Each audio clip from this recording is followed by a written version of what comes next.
Gloria al Señor. Que Dios bendiga a toda la iglesia. Que Dios bendiga también a cada uno de los que se conectan con nosotros a través de CBI Montería, a través de nuestro canal de YouTube y a través de la plataforma de Facebook CBI Casa de Restauración y Alabanza Montería. Reciban un cordial saludo y hoy vamos a estar estudiando la palabra de Dios. Rogamos al Señor que hoy sea un momento maravilloso donde Dios nos hable. Esa es la intención de la palabra, que Dios nos hable. Amén. ¿Están listos? Muy bien. Vamos a ir al Salmo capítulo 73. Salmo capítulo 73. Y vamos a dirigirnos al versículo 25. Salmo 73, 25. Y vamos a leer hasta el versículo 28. Nos colocamos en pie para honrar la palabra de Dios, leerla juntos. Y ya después va a estar sentadito, oyendo atentamente la escritura. ¿Todos lo tienen? Amén. Dice así la escritura: ¿a quién tengo yo en los cielos sino a ti? Y fuera de ti nada deseo en la tierra. Mi carne y mi corazón desfallecen, mas la roca de mi corazón y mi porción es Dios para siempre. Porque he aquí, los que se alejan de ti perecerán. Tú destruirás a todo aquel que de ti se aparta. Pero en cuanto a mí, el acercarme a Dios es el bien. He puesto en Jehová el Señor mi esperanza, para contar todas tus obras.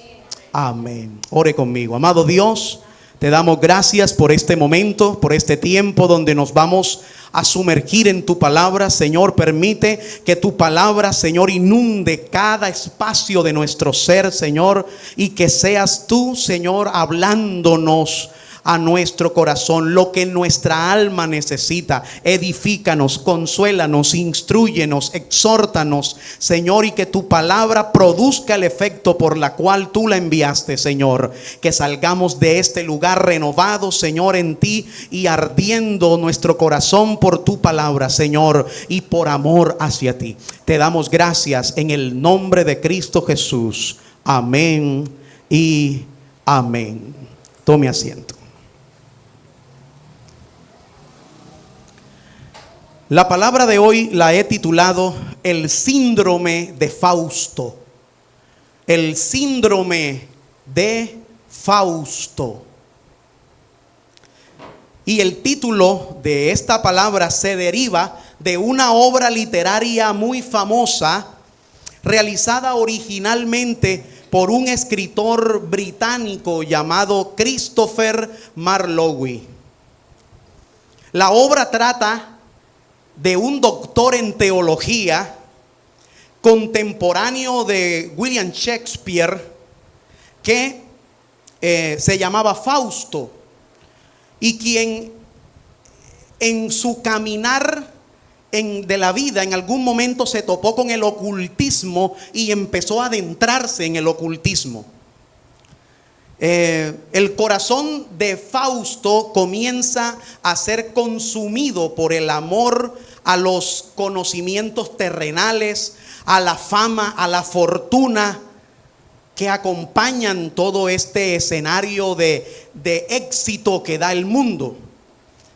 Y Satanás, quien estaba al tanto del asunto en la obra, está descrita, se acerca a Fausto un día, bajo la persona de Mefistófeles, y le hace una extraordinaria oferta. Le dice: Fausto, véndeme tu alma.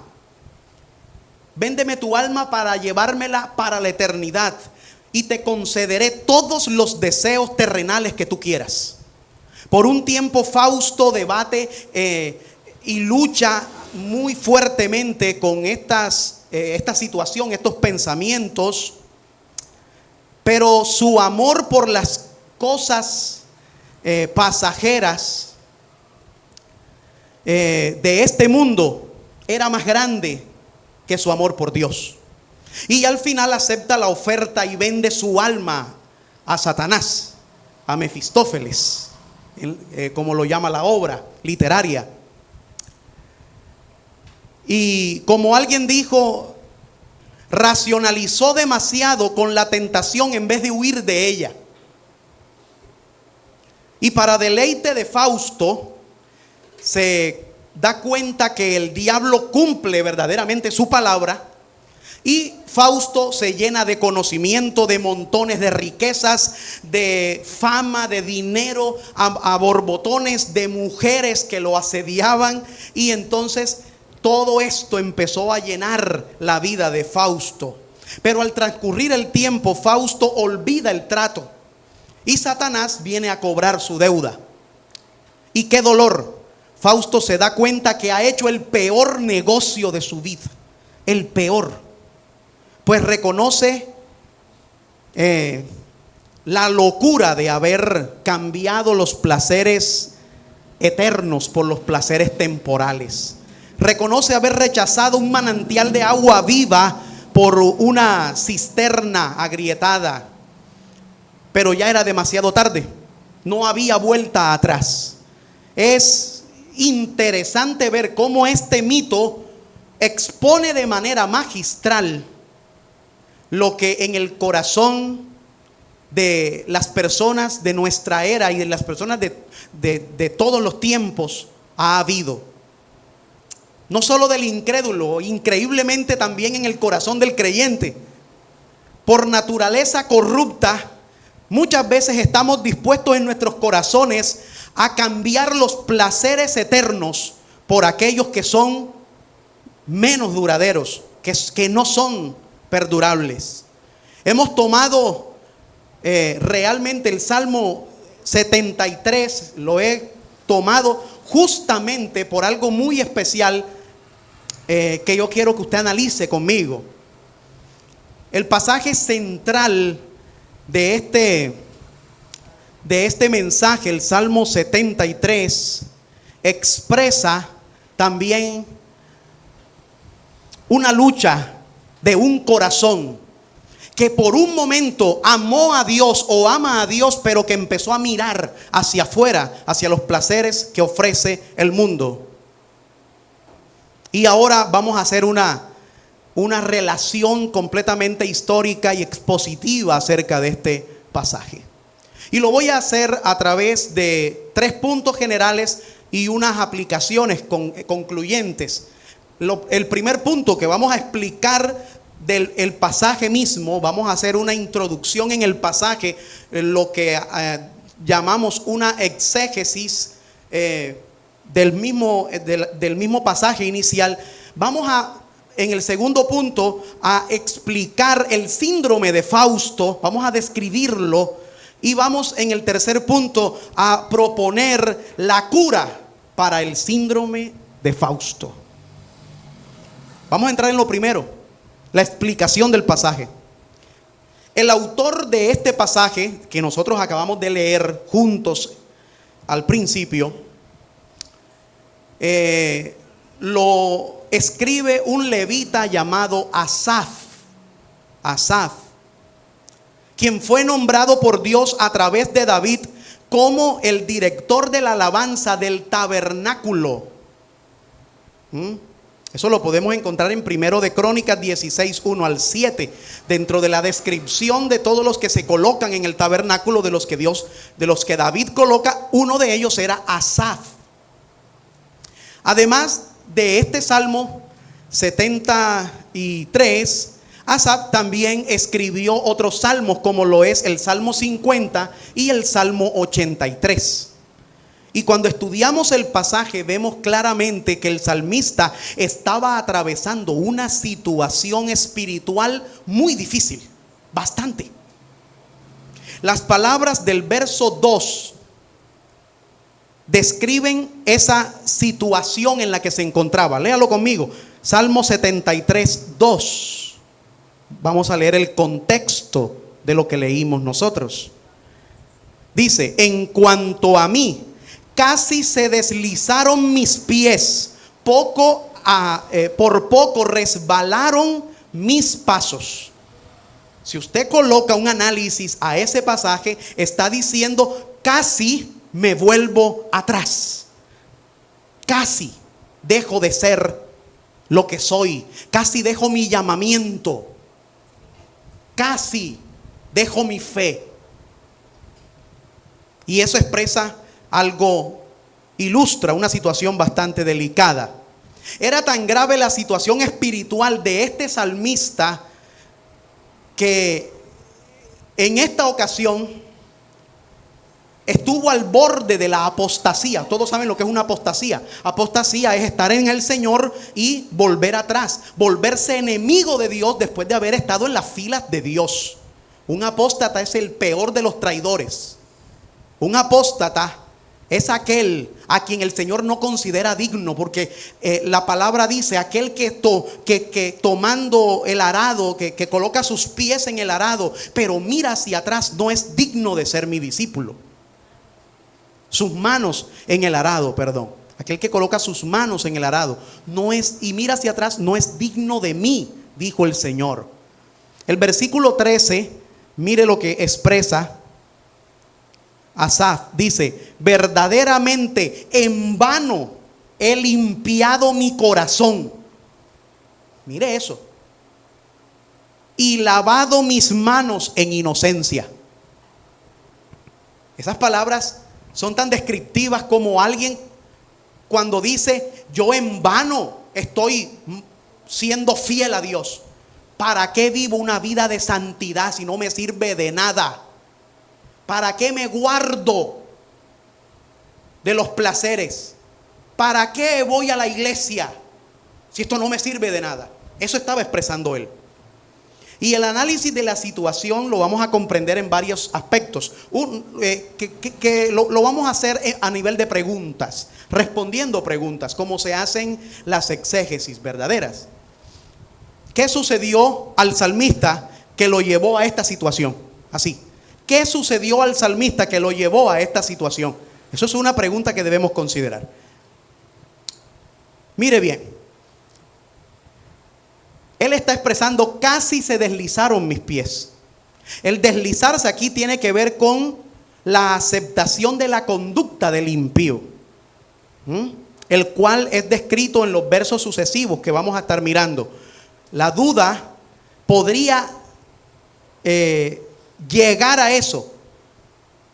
O sea, el salmista no llegó a ese punto, pero lo deseó.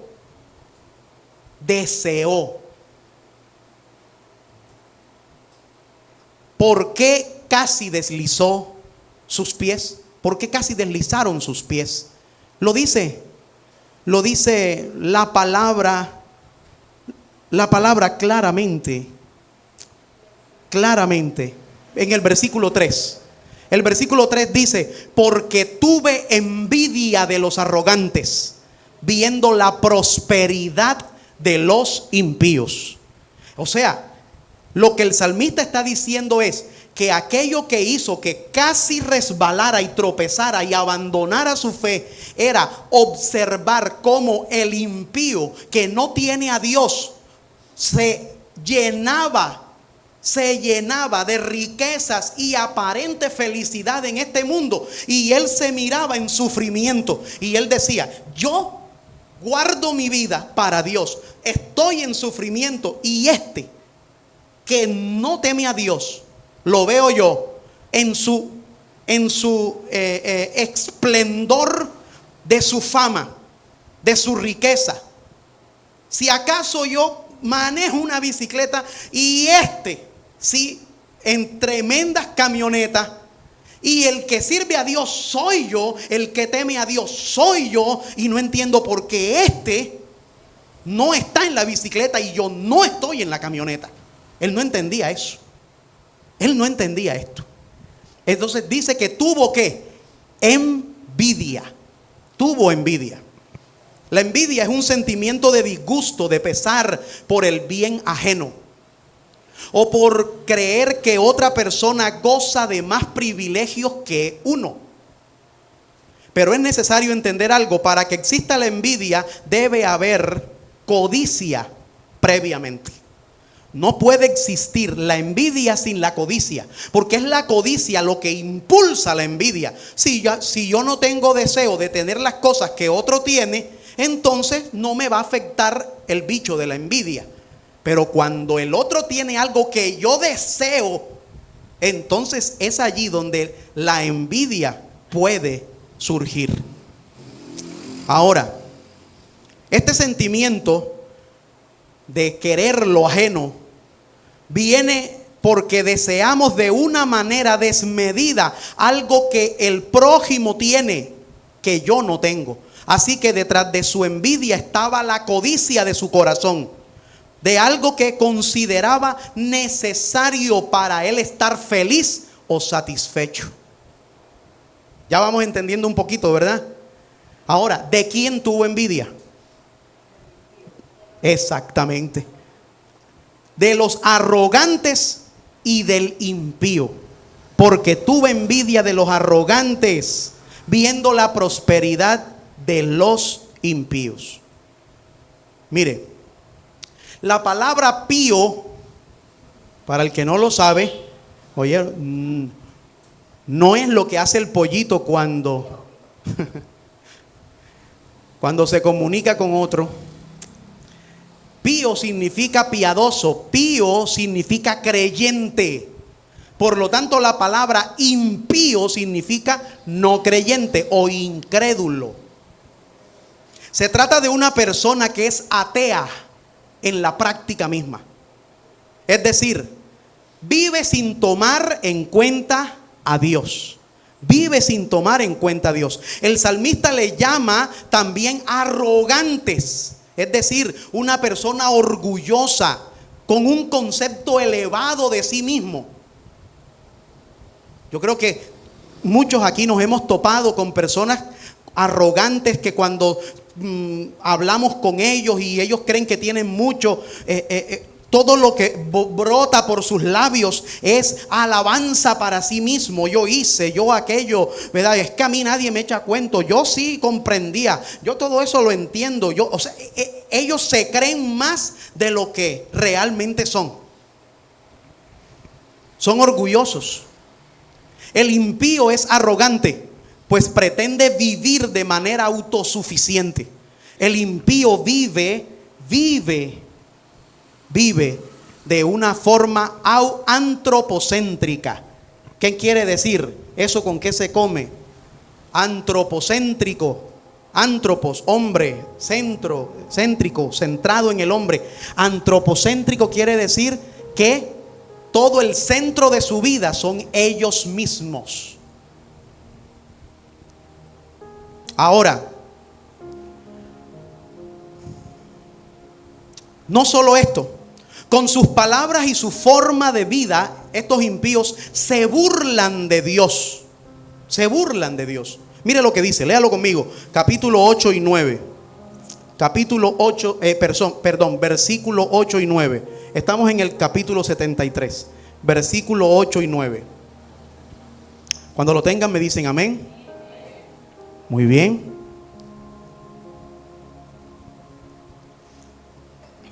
Dice: se mofan y hablan con maldad de hacer violencia, hablan con altanería. Todo impío es altanero. Ponen su boca contra el cielo y su lengua pasea la tierra. ¿Sí se da cuenta? Diríamos en el contexto popular, se peinan con la lengua. Mire esto. Estas personas se burlan de Dios.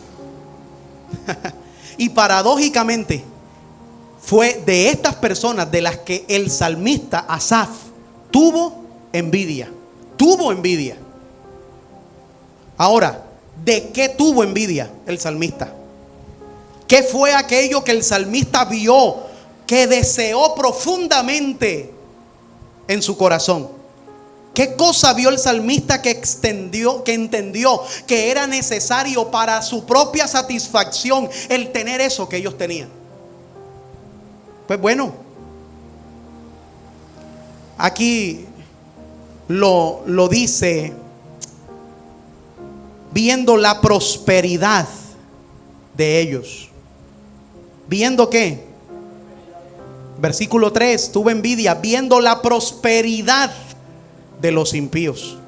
Asaf deseó y envidió el progreso material o supuesto éxito de los impíos y su supuesta vida de deleites y placeres. Asaf percibió que estos hombres alcanzan fortuna, pues los ojos les saltaban de gordura, dice la palabra en el versículo 12. Mire el versículo 12. He aquí, estos impíos, sin ser turbados del mundo, alcanzaron riquezas. Sin ser turbados del mundo, alcanzaron riquezas. Percibió que estos hombres alcanzaban la buena fama y no eran azotados por los demás hombres. El versículo 5 lo dice. Mire el versículo 5. No pasan trabajos como los otros mortales, ni son azotados como los demás hombres.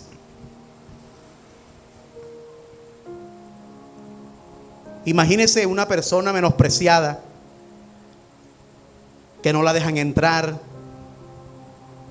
pero que cuando va otra persona y esa otra persona le hacen pleitesía: adelante, adelante, doctor, adelante. Y a ese no, usted no va a entrar, usted no está invitado, usted no cabe aquí. Yo creo que todos hemos sentido en algún momento el desprecio de alguien que se cree más. Todos hemos sentido eso, ¿verdad? En algún momento. En algún momento. Pero este hombre estaba viendo esto, pero este hombre era un hombre de Dios. Era un director de la alabanza de los tiempos davídicos. No era cualquier cosa, tenía una posición prominente. Pero era levita. Y los levitas no tenían herencia. Los levitas vivían del trabajo de las 11 tribus restantes, pero ellos no tenían herencia. Dios les dijo a ellos claramente: no les repartan herencia a los levitas, porque yo voy a ser la herencia de ellos. Lo que Dios quería profundamente era que los levitas amaran a Dios, así como las 11 tribus amaban el trabajar y obtener esas riquezas, pero que ellos sirvieran a Dios. Pero Asaf en algún momento dijo: esto no me cuadra, yo quiero mi sueldo, yo exijo mi salario, yo exijo, quiero tener una herencia, quiero tener dinero, quiero tener fama, no quiero estar detrás de esto. En algún momento él lo vio así.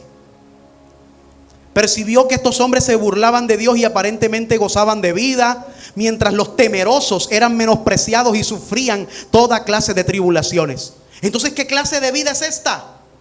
Expresaba, tal vez, pensaría Asaf, esta vida de sufrimientos poco a poco va consumiendo mi vida. No vale la pena. Verdaderamente, como lo dice en el versículo 3, en vano he limpiado mi corazón. En vano he limpiado mi corazón. Miren eso tan fuerte.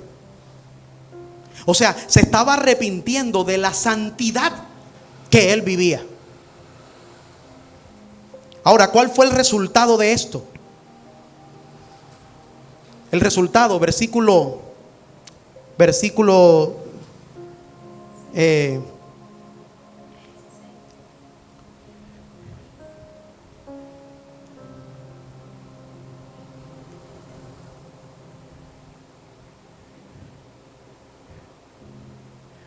16. Cuando pensé Para saber esto fue duro trabajo para mí. Cuando pensé, para saber esto fue duro trabajo para mí. Mientras él era creyente, vivía una vida de dolores, una vida de pruebas. Literalmente, en la mente del salmista Asaf, hubo un campo de batalla. ¿Están todos aquí? Hubo un campo de batalla. No había paz en su corazón. ¿Qué estaba sucediendo en el salmista? ¿Qué había detrás de aquella envidia que él tenía? El salmista estaba siendo consumido en este momento por las riquezas terrenales y estaba padeciendo el síndrome de Fausto. El síndrome de Fausto.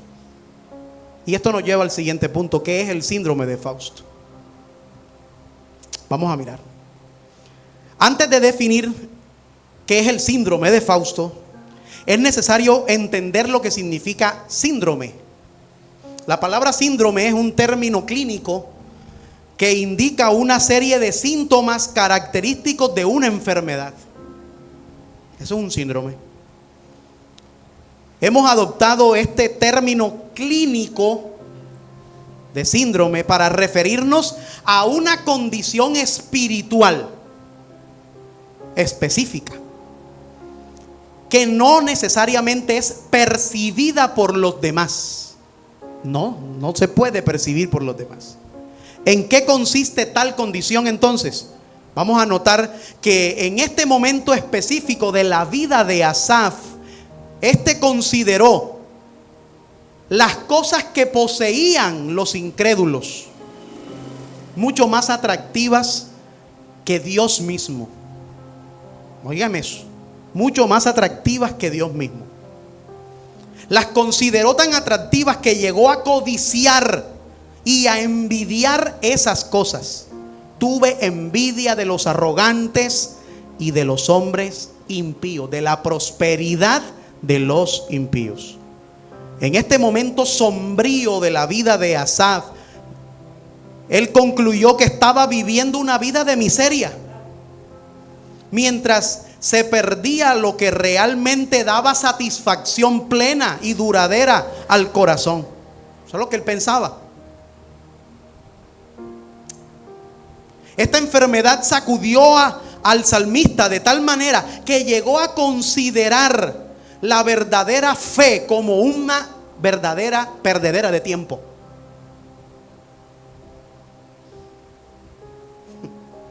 Como una verdadera perdedera de tiempo. Verdaderamente, dijo él, en vano. En el versículo 13, ¿se acuerdan? Verdaderamente en vano he limpiado mi corazón. Y yo no sé cuántos de los que están aquí, o yo no sé cuántos de los que nos observan, han dicho alguna vez: en vano yo he orado, en vano me he arrodillado, en vano yo he asistido a la iglesia. Y otros peor, en vano yo he sido cristiano. En vano.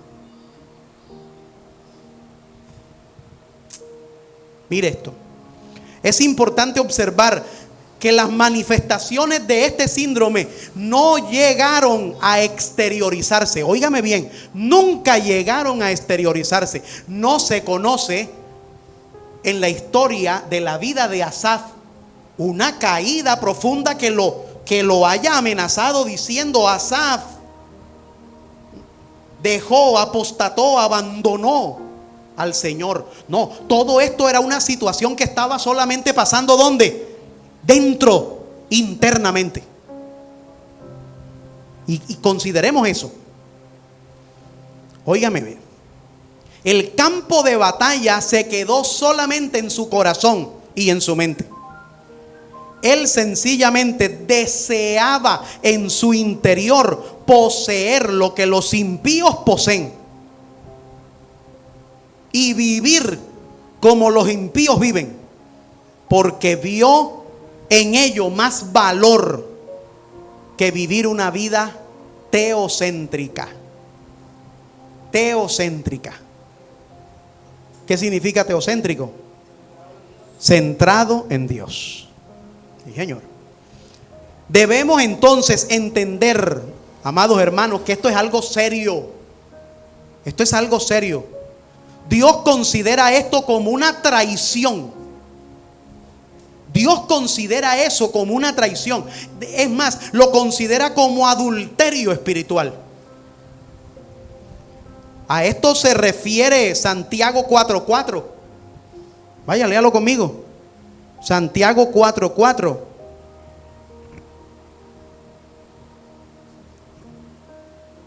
¿Qué dice la escritura? Oh almas adúlteras, ¿no sabéis que la amistad del mundo es enemistad contra Dios? Cualquiera pues que quiera ser amigo del mundo se constituye enemigo de Dios. Mire eso. ¿Y cómo los llama? Los llama almas adúlteras. O sea,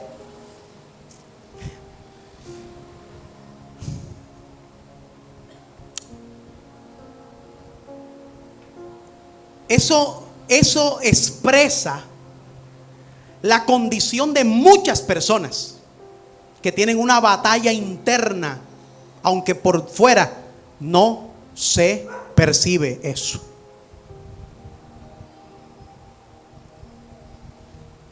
Eso de cualquiera, pues aquel que quiera ser, quiera, la palabra quiera en griego, boinón, implica la entrega de la voluntad hacia algo o hacia alguien. Eso implica. Es como tener y vivir legítimamente con tu legítima esposa, pero estar ardiendo de pasión por otra que no es tu esposa.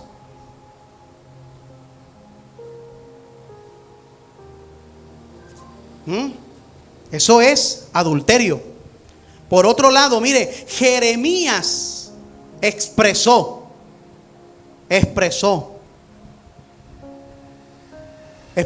Jeremías 2:13 expresa Dios el dolor de su corazón por estas situaciones. Jeremías 2:13 dice: porque dos males ha hecho mi pueblo, me dejaron a mí fuente de agua viva y cavaron para sí cisternas rotas que no retienen agua. Dios expresa su dolor cuando Israel lo rechazó. Cuando lo rechazó a él, que es una fuente de agua viva, y cavaron cisternas rotas. Un eminente expositor puritano llamado Richard Baxter, refiriéndose a ese estado espiritual, señala 5 peligros del mismo. 5 peligros. Y yo voy a anexarle a esas palabras la palabra síndrome. Número 1 de esos peligros es que no respetan ningún tipo o clase de persona. Este síndrome puede afectar al miembro más común de la iglesia, como al líder, al pastor. No respeta raza, lengua, religión, no respeta nada a cualquier persona. Este síndrome le puede tocar a cualquier persona. Lo segundo es que es una antesala a la hipocresía. Una antesala. ¿Cómo vive un marido con el corazón en otra parte, pero simulando todos los días que quiere a su esposa? ¿Eso cómo se llama? Hipocresía. Así vivían. Así viven los que tienen este síndrome. Mire, sería una hipocresía servir a Dios pretendiendo en mi exterior que me deleito en Él, mientras que en mi corazón desea otras cosas que no sean Él. Imaginémonos entonces, así como le dije, a un esposo que dice que ama a su esposa, pero su corazón está con otra persona. ¿Cuántas veces hemos cantado que amamos al Señor, pero en realidad nuestro corazón está lejos, deseando otras cosas? Tercero, es la antesala a la falta de apetito espiritual. Falta de apetito espiritual. Mire, cuando Dios es experimentado como la mayor satisfacción de la vida, el servicio a Él no es una obligación. ¿Amén o no amén? Sí, Señor. El servicio es un deleite. ¿Cierto que sí? Y es un privilegio y se hace con gran gozo, ya que el deleite proporciona el impulso más grande, más que la obligación. La obligación no produce impulso. El te toca no produce impulso. Pero el déjenme hacerlo porque me deleito haciéndolo, eso produce impulso. Así que si no nos deleitamos en Dios, todo lo que hacemos no será más que una falsa motivación. Todo lo que hacemos será en vano. Tenemos que deleitarnos en el Señor, obedecerle y servirle. Lo cuarto es que es una antesala a la apostasía. El no estar satisfecho con Dios en Cristo Jesús convierte los placeres del pecado en más atractivos. Si yo no me deleito en Dios, los placeres del mundo son más atractivos para mí. Pero si yo me deleito en Dios, los placeres del mundo pierden fuerza. Ahora, Asaf ilustra y de una forma clara: por poco deslizaron mis pies. Por poco. O sea, mis pies estuvieron a punto de tropezar. Casi se resbalan mis pasos. Mire, no en balde decía alguien que la apostasía externa no es más que la manifestación de la apostasía interna. Cuando alguien ya decidió apostatar, dejar a Dios, ya su corazón estaba lejos de Dios en el tiempo que estuvo en la iglesia, por mucho antes de él decir: nadie abandona a Dios de la noche a la mañana. Eso es como nadie abandona un hogar de la noche a la mañana. Nadie se para y dice: mira, ya no te amo. ¿Desde cuándo? No, desde hoy. Desde hoy no. Ya eso ha venido sucediendo en su corazón mucho tiempo atrás. Sencillamente que ya llegó al punto en donde no pudo sostener más eso y vivir en esa condición. Y lo que hizo fue que aquello que era interno ahora se volvió externo. Y quinto, es una antesala a la depresión espiritual. En ninguna manera el deleitarnos en Dios garantiza que no vayamos a tener problemas. No, tú te deleitas en Dios y se acabaron tus problemas. No, no va a ser así. Dios no nos promete eso. Pero sí nos promete estar con nosotros. Y eso es la ganancia más grande que tenemos nosotros. Que Dios esté con nosotros. Ahora, lo que sí nos garantiza sobre todas las tribulaciones que se levanten contra nuestra vida es que vamos a salir más que vencedores de allí.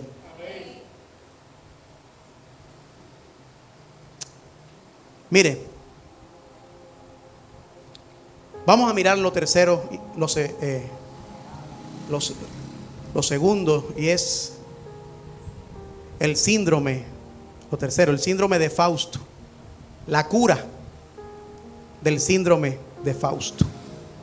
Ok.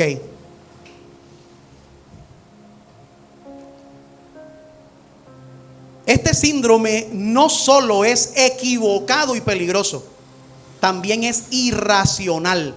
Mire lo que dice el versículo 22. El versículo del Salmo 73. Sí, por favor. Versículo 22. ¿Qué dice? Tan torpe era yo que no entendía, era como una bestia delante de ti. O sea, ¿qué estaba diciendo él? Que se estaba comportando como un animal. Era como una bestia delante de ti. Le decía Asaf al Señor. Irracional. Irracional.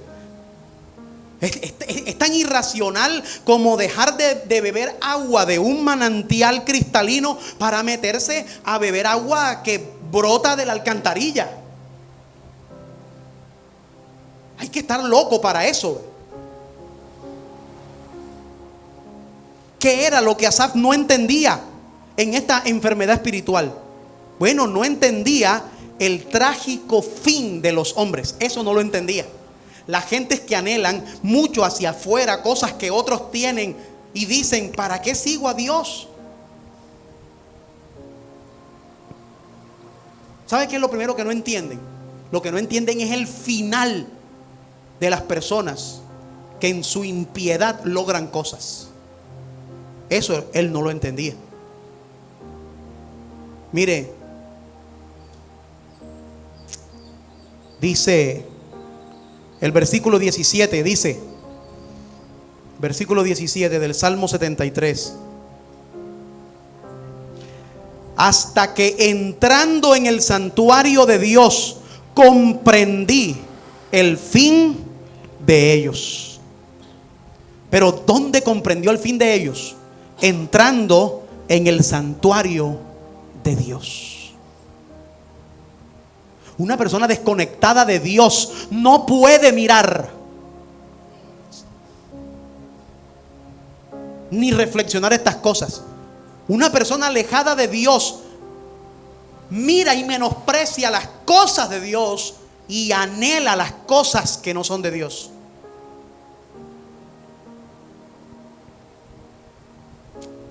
Ahora, ese hasta, así que comienza, hasta que entrando, ese hasta indica que en un momento anterior a el salmista no estaba comprendiendo la situación. O sea, si dice hasta que comprendí, quiere decir que hubo un tiempo en el que él no comprendía eso. Ahora, ¿qué comprendió luego el salmista? Ciertamente, mira lo que dice el versículo 18. Eso fue lo que comprendió, lo que está en el 18. Dice, ciertamente los has puesto en deslizaderos, en asolamiento los harás caer. En asolamiento los harás caer.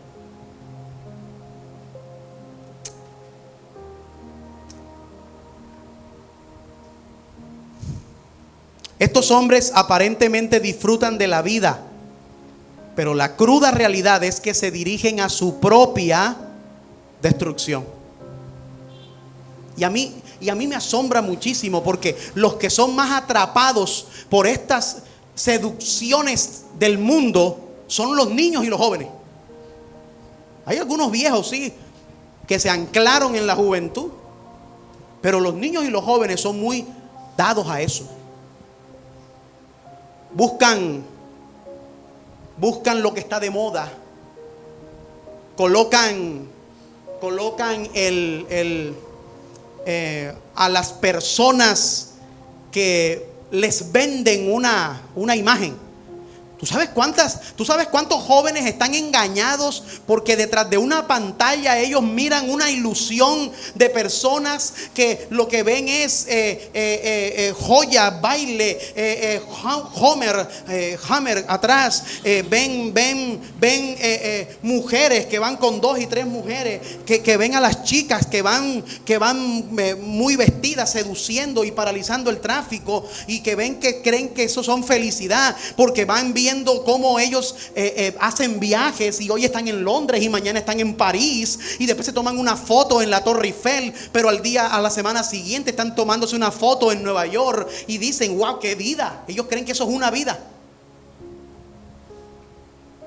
Pero no basta solo con mirar las historias de todos. de todos los que han vivido fama, que dicen que todo eso es un espejismo, y el espejismo es lo que vende. Por eso la mayoría de los jóvenes, y me asombra, porque como psicólogo oigo muchísimo cómo han nombrado a esta generación la generación de cristal. No los pueden tocar porque se parten. No les puede pasar nada porque ahora se deprimen. Y las generaciones de antes, generaciones que nos tocó trabajar de niños, que nos tocó llegar, en mi caso, yo huérfano de padre, con una madre muy trabajadora, pero que fui acostumbrado en el antiguo ley, en la antigua olímpica, hace muchos años atrás. Yo ayudaba a empacar en las cajas a los que iban a llevar las compras, se las metía en el carrito, se las iba a llevar al carro, se las colocaba en el carro y me daban unas propinas. Pero estudiaba, trabajaba. No me paraba en el parque a decir, no, me derrumbé. Si yo no, mi vida no es como la de los BTS. Mi vida no es como la de un famoso. Mi vida no es como la de el youtuber fulano. Mi vida no iba a quitarme la vida, no iba a romperme las venas. No, antes por el contrario, fue la motivación para seguir adelante, ver una madre que luchaba por encima de todo.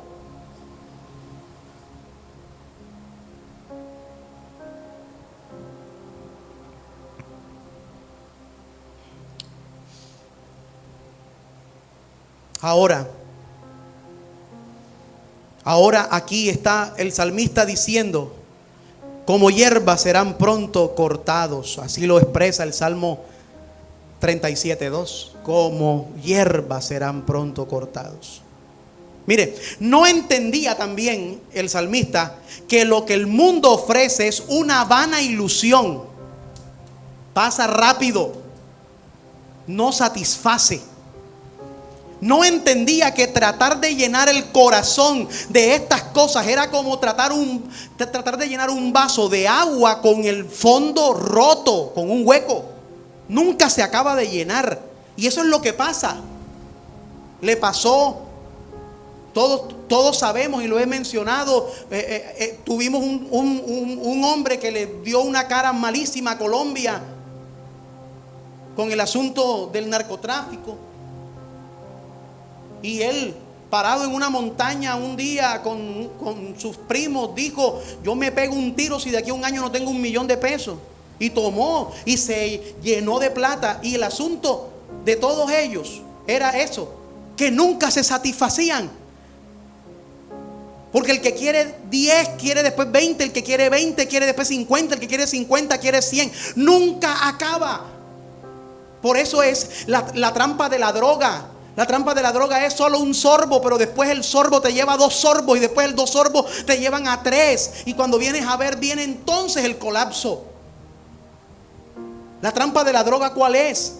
Comienzan por la marihuana, pero después de allí probarla tienen que sentir algo más. Y después el ser atrapados por la droga es que ya lo que se consume de manera regular ya va perdiendo el efecto en el cuerpo se va acostumbrando. Y como el afán del drogadicto es sentir siempre más experiencias psicotrópicas, quieren algo más y más y más hasta que terminan en la indigencia. ¿Cuántos médicos no hemos visto nosotros comiendo de los botes de la basura? Un día yo iba a un concierto y un indigente le prestó al guitarrista del grupo que iba conmigo, le prestó la guitarra, le dijo, permítame la guitarra un momento. Y él le dijo, no, pero un indigente. Y de un momento a otro le insistió tanto que le dijo, bueno, toma. Porque él lo convenció diciéndole, si no hago algo que lo sorprenda, me la quita. Y cuando le dio la guitarra, aquel indigente movía los dedos con una habilidad tocando piezas clásicas que después me dijo el guitarrista a mí, ahora me da pena a mí tocar en este concierto. Y la pregunta era, ¿pero por qué un hombre tan hábil está así? Por la droga. Porque todo comenzó despreciando. Cuando nos cuenta la historia diciéndonos a nosotros que comenzó sus primeros días tocando en una iglesia, y después estudió música, y después conoció la fama, y después conoció las drogas. Lo que más me asombró y me dolió de todo eso es que en qué momento dejó de ser la alabanza tan poca cosa como para él anhelar más cosas fuera del Señor. Y ahí comienza todo, el síndrome de Fausto. Ahora, ¿qué hizo entonces el salmista? Hizo dos cosas. Expresó arrepentimiento. Digan la palabra, arrepentimiento. Expresó arrepentimiento. Mire cómo lo dice el versículo 21. Versículo 21 del Salmo 73. Ya vamos a la recta final. Y quiero que me acompañe. Quiero que esté conmigo, que me acompañe hasta el final. Dice: se llenó mi alma, se llenó de amargura mi alma, y en mi corazón sentía punzadas. Matthew Henry comenta sobre esto diciendo: si en cualquier momento por medio de la sorpresa y el poder de la tentación los hombres buenos pensaran, hablaran o actuaran mal, reflexionarían sobre eso, doloridos y avergonzados. Un hombre o una mujer que ama a Dios siente cuando le falla a Dios esto como una punzante herida en el corazón. Si a ti no te da esto cuando le fallas a Dios,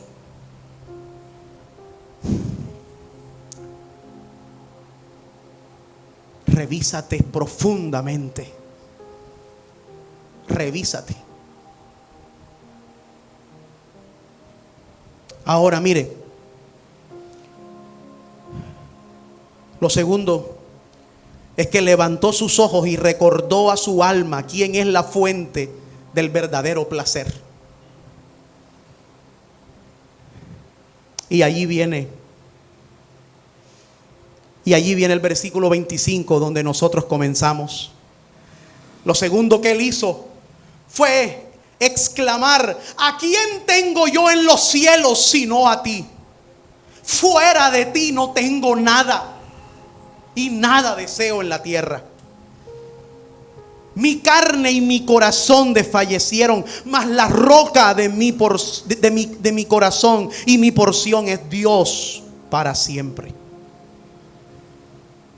Hacer de Jehová nuestra delicia será el antídoto contra el síndrome de Fausto.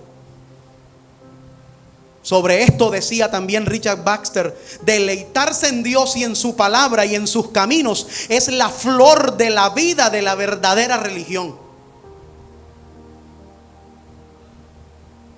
Asistir por compromiso, eso no mueve nada. Por eso el salmista decía: yo me alegré con los que me decían, a la casa de Jehová iremos. Y esta palabra va para los que ya se han acostumbrado. Hay personas que después de pandemia, antes de pandemia, nosotros veíamos campañas en las calles, veíamos a iglesias llenas.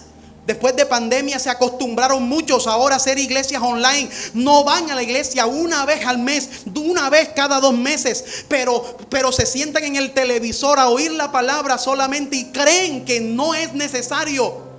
Pero el salmista sabía que era necesario, que era una alegría para él estar junto y en armonía con los hermanos, adorando al Señor.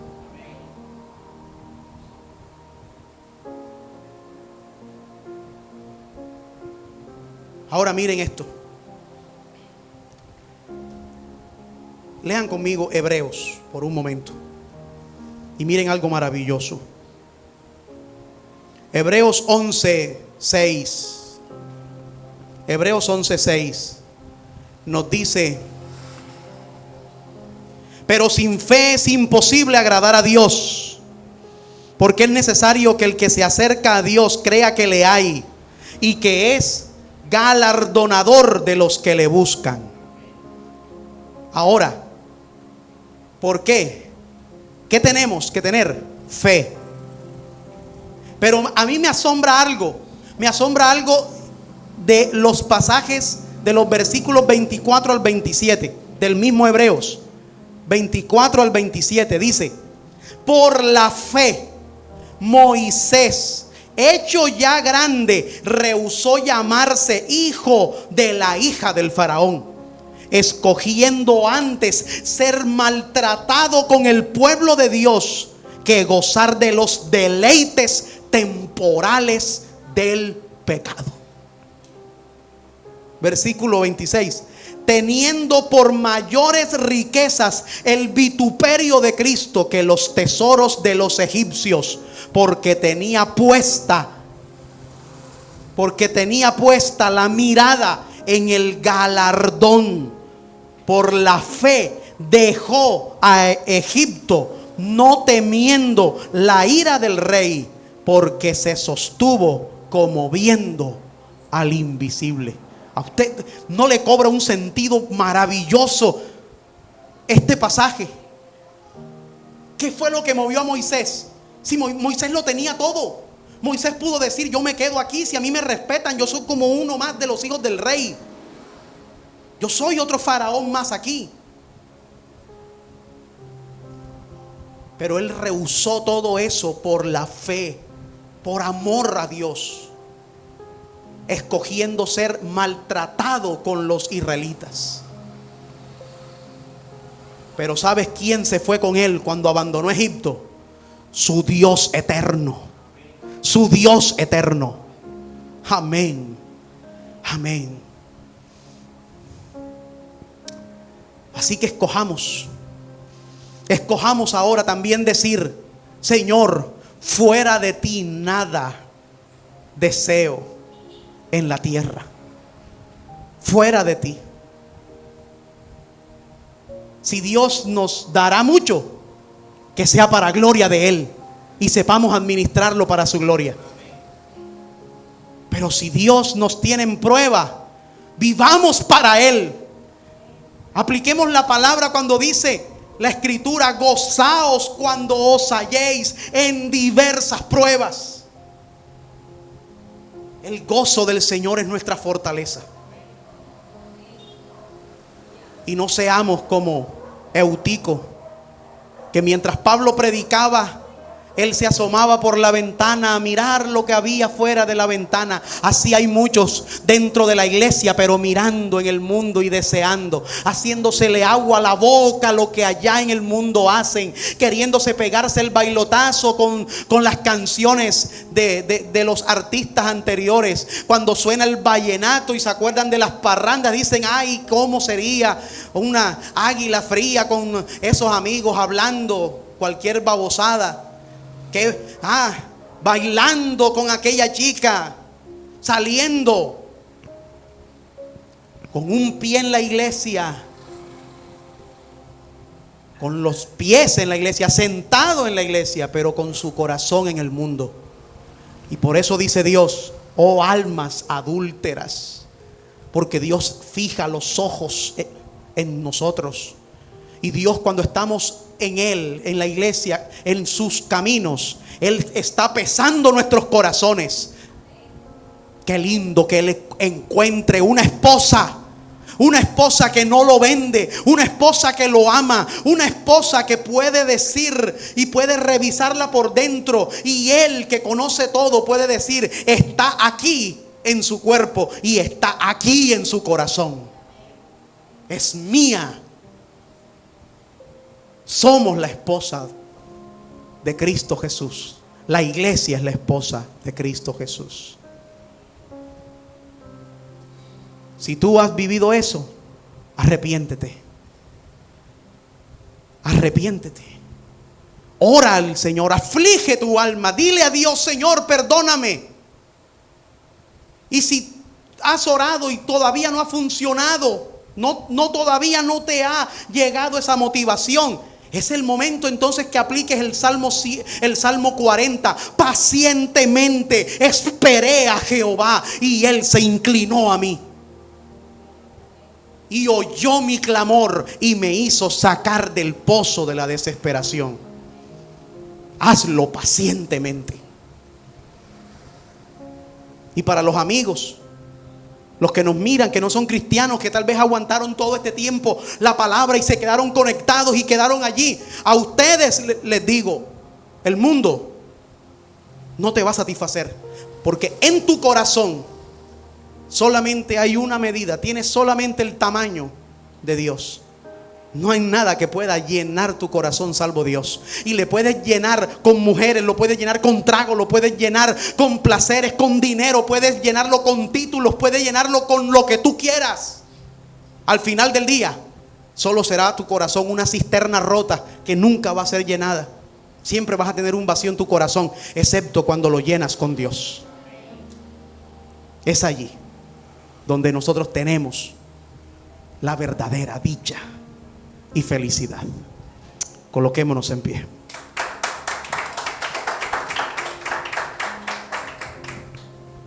Amantísimo Dios y Padre, te damos gracias. Gracias por darnos, Señor, el consejo de tu palabra. Gracias, Señor, porque hoy abrimos las Escrituras y las Escrituras hoy, Señor, han llegado a nuestro corazón. Gracias. Gracias por tu amor, Señor. Tu amor que no nos deja, tu amor que no nos abandona nunca, tu amor, Señor, que es perfecto. Gracias. Ayúdanos, Señor. Si hemos tenido batallas en nuestra mente y en nuestro corazón, si en algún momento, así como este buen hombre, así como este salmista Asaf, que te amaba profundamente, tuvo luchas, nosotros no somos exceptos también de padecerlas, Señor. Pero si algunos de nosotros de los que estamos en este lugar, o los que están observando, Señor, en este momento la palabra, Dios mío, está teniendo luchas, divaga entre dos pensamientos, no sabe qué hacer con su vida, hoy que sea el día de la resolución, el día en el que Él diga: Señor, soy tuyo, soy para ti, y nada me arrebatará de tu mano, Señor. Quiero estar contigo. Quiero que llenes mi corazón profundamente. Te damos a ti, Señor, toda la gloria. Ayúdanos, Señor,